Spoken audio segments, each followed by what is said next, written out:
semua, perkenalkan kami dari kelompok 6 kelas R7C Pendidikan Sejarah.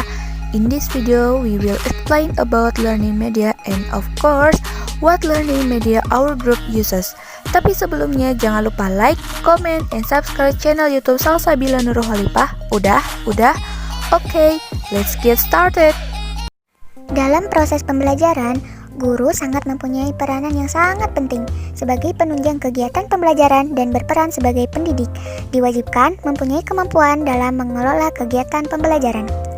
Agar materi pembelajaran dapat tersampaikan dengan baik kepada peserta didik, salah satu cara yang dapat dilakukan yaitu guru dapat menggunakan media yang menarik perhatian siswa ketika belajar, sehingga dapat memberikan ingatan yang lebih dalam untuk memahami pelajaran yang disampaikan.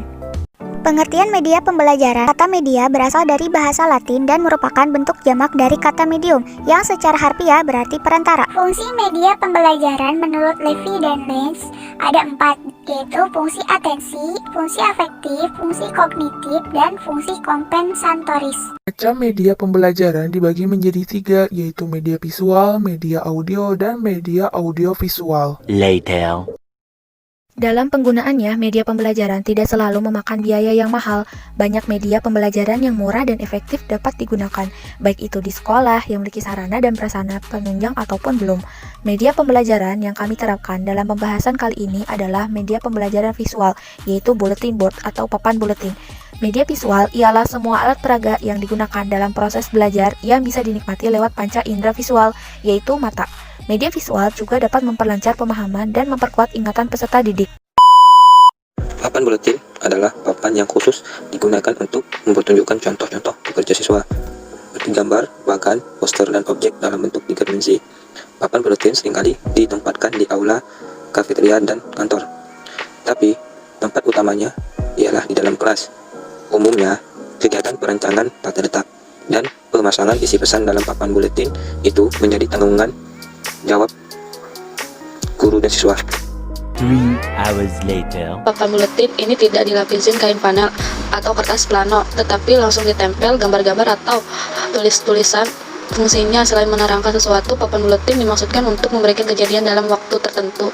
Papan buletin ini dalam pembuatannya mirip dengan pembuatan majalah dinding atau mading.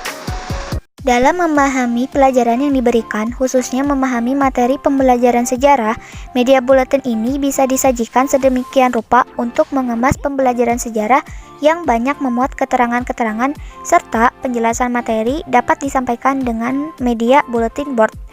Misalnya dalam bentuk gambar, ilustrasi, dan sebagainya. Agar kegiatan pembelajaran menjadi lebih bervariasi dan mempermudah dalam menyampaikan materi sejarah serta disesuaikan dengan karakteristik peserta didik. Pelajaran di bidang IPS khususnya sejarah tidak hanya dengan membaca buku teks, tetapi dengan menggunakan media ini diharapkan pendidik dan peserta didik menjadi lebih kreatif dan inovatif. 1 hour later. Adapun kelebihan dan kekurangan buletin, menurut Cece Kustandi MPD dan Dr. Andes Bambang Sucipto MPD adalah sebagai berikut. Kelebihannya, 1. Bermanfaat di ruang manapun tanpa harus ada penyesuaian khusus. 2. Pemakai dapat secara fleksibel membuat perubahan-perubahan sementara penyajian berlangsung. 3. Mudah dipersiapkan dan materinya pun mudah digunakan. 4. Fasilitas papan tulis atau whiteboard selalu tersedia di ruang-ruang kelas. Adapun kelemahannya adalah sebagai berikut. 1. Penggunaannya hanya pada kelompok kecil. 2. Memerlukan keahlian khusus dalam penyajiannya, apalagi jika memerlukan penjelasan verbal.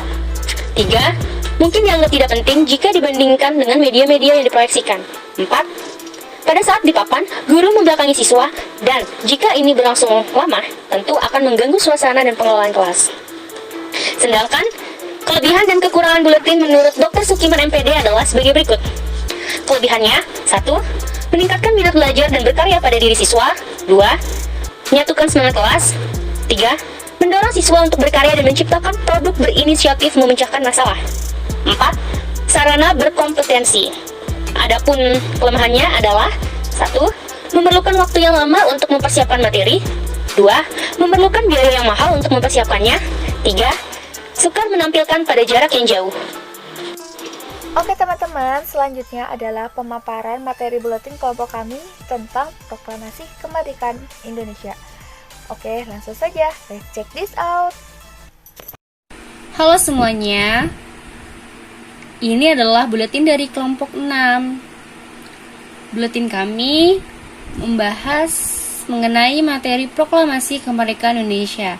Tentunya dalam buletin terdapat tanggal edisi, beberapa kata kunci, lalu pengertian dari masa kemerdekaan Indonesia itu sendiri, dengan edisinya sejarah masa kemerdekaan. Buletin kami di dalamnya membahas mengenai penyusunan naskah proklamasi, lalu detik-detik proklamasi, pembentukan pemerintahan pertama RI, lalu ada 2 tokoh yang berperan aktif dalam proklamasi kemerdekaan Indonesia. Ada yang tahu Frans Sumarto Mendur dan Sayuti Melik? Ya, jadi Frans Sumarto Mendur adalah salah satu dari fotografer yang mengabdikan detik-detik proklamasi kemerdekaan Republik Indonesia. Sebagai perekam sejarah, hasil potret beliau pun pada peristiwa perjuangan kemerdekaan Indonesia menjadi alasan mengapa sekarang kita dapat melihat foto upacara proklamasi kemerdekaan Indonesia. Lalu ada juga Sayuti Melik dengan nama aslinya Muhammad Ibnu Sayuti, yang diketahui dalam sejarah sebagai pengetik naskah proklamasi kemerdekaan Republik Indonesia. Beliau juga merupakan suami dari Sorasri Karma Trimurti yang bekerja sebagai seorang wartawati dan aktivitis perempuan pada zaman pergerakan dan zaman pasca kemerdekaan. Peran beliau dalam membantu berjalannya proklamasi adalah dengan mengetik naskah proklamasi yang disempurnakan dari tulisan Bung Karno. Berikut adalah tampilan full dari buletin kami. Ini adalah halaman satunya. Halaman 1 dari buletin kami. Lalu berikut adalah halaman 2 dari buletin kami. Terima kasih. Terima kasih telah menonton video pembelajaran dari kelompok kami. Semoga bermanfaat. Jangan lupa like, komen, dan klik tombol subscribe. Sekian dari kami. Wassalamualaikum warahmatullahi wabarakatuh.